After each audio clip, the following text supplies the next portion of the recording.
Donc le Handitour, c'est un projet de sensibilisation scolaire par des personnes en situation de handicap, moteur, visuel, et depuis 2 ans ou 3 ans, handicap mental et tout autre type d'handicap, pour passer dans les écoles, à la rencontre des enfants des écoles primaires, des collèges. Voilà, c'est essentiellement ça l'objectif premier. En plus, c'est une aventure physique pour nous parce que nous ne sommes pas des sportifs de haut niveau.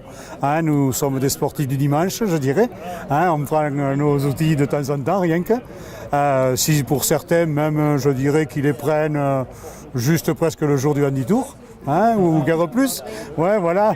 Voilà, donc, et également surtout une aventure humaine parce que ça fait 7 à 6 ans maintenant qu'on est ensemble. On a un groupe d'une vingtaine à 20 à 25 à très bien se connaître. Et donc une aventure humaine, une aventure d'entraide, de solidarité.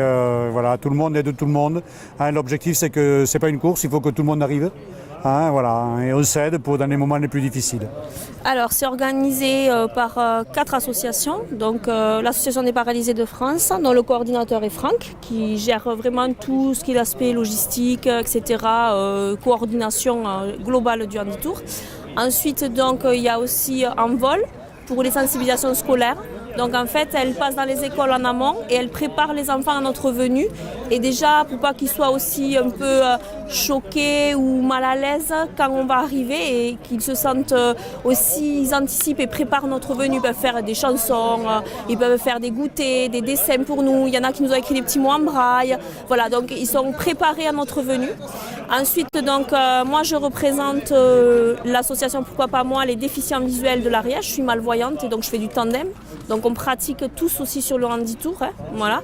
Et aussi je suis la nouvelle présidente du comité départemental handisport de l'Ariège, où c'est que justement montrer que c'est pas parce qu'on a un handicap qu'on peut pas faire du sport et plébisciter ces pratiques-là, car ça fait du bien au moral, à la santé, à tout plein de choses. Et on a depuis 3 ans l'établissement de Pamiers, l'établissement régional d'éducation adaptée, les REA, donc Guy Villeroux, qui participe avec nous. Donc toute l'année, en fait, on fait des ateliers avec eux 1 fois par mois sur la déficience visuelle.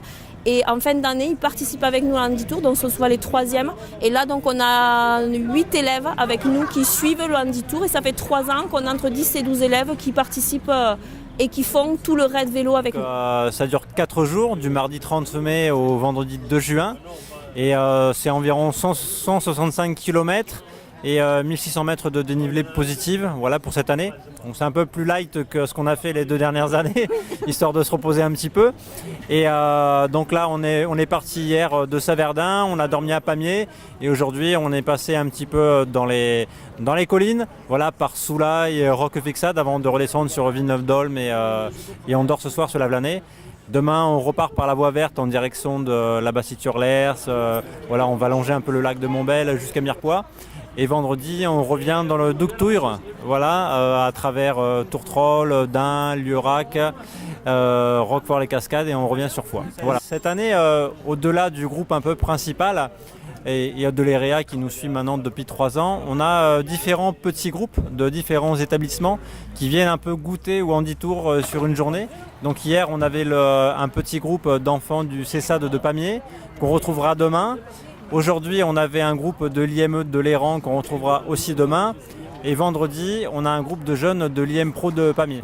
4 jours, c'est déjà un gros boulot d'organisation. Il faut réussir à héberger et puis nourrir une 50aine de personnes, des fois plus. C'est pas toujours évident de trouver des établissements recevant du public qui soient mis aux normes d'accessibilité. Bon, ça avance au fur et à mesure. Ça nous permet aussi à travers cette aventure humaine de parler un petit peu de ces problématiques-là, donc ça c'est assez important. Voilà. C'est une opération qui est montée avec beaucoup de bénévoles, avec des petites associations, voilà, même l'APF qui est une asso nationale en Ariège, c'est tout petit, on est vraiment une équipe de bénévoles et de salariés, on ne tient même pas sur les doigts des 2 mains. Donc on cherche des subventions un petit peu partout, voilà, des appels à fondation. On remercie le conseil général qui nous suit depuis plusieurs années. De temps en temps, sur les appels à projets, le conseil régional aussi qui nous aide. On a pu acquérir 2 handbikes qui nous permettent d'offrir à des personnes qui n'ont pas ces équipements-là de venir tester un petit peu le handisport ou au travers de ces engins-là, comme celui-ci. Et puis après, on a des collectivités territoriales aussi qui nous soutiennent. Là, ce soir, le repas nous est offert par la communauté de communes des Pays d'Olme. La mairie de Lavelanet nous accueille dans le centre multisport. Voilà, et c'est ça un petit peu tout au long du chemin. Sans la solidarité entre les assos et les collectivités, et puis aussi les artisans et les gens qui nous font à manger ou auprès de qui on se ravitaille, eh bien les choses ne seraient pas possibles. Voilà. D'arriver au bout, on est fiers et en fait on ne sent pas la fatigue parce qu'on est fiers de nous, on l'a fait. Voilà, c'est ce qu'on se dit et les jeunes aussi, vous l'avez fait, c'est 2 jours déjà, moitié, on est à la moitié, ça y est, et on l'a fait quoi. Et ça c'est une fierté. Oui, vous êtes fatigué ?